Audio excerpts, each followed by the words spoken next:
Anda masih menyaksikan Apa Kabar Indonesia Pagi, pemirsa. Kami hadirkan informasi angin kencang.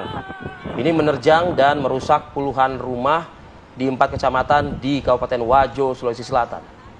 Selain rumah, angin juga merusak fasilitas umum dan menerbangkan atap sebuah gedung pesantren. Jadi data sementara dari BPBD Wajo, ini ada 4 kecamatan yang terkena terjangan angin kencang, pemirsa, yaitu Kecamatan Tanah Sitolo, Kecamatan Kera, Bitum Panua, dan Kecamatan Takalala. Jadi ada 50 terdata rumah dan fasilitas umum seperti sekolah, teman kanak-kanak, los pasar, dan pesantren di daerah PAUJP, Kecamatan Kera yang terdampak dari angin kencang.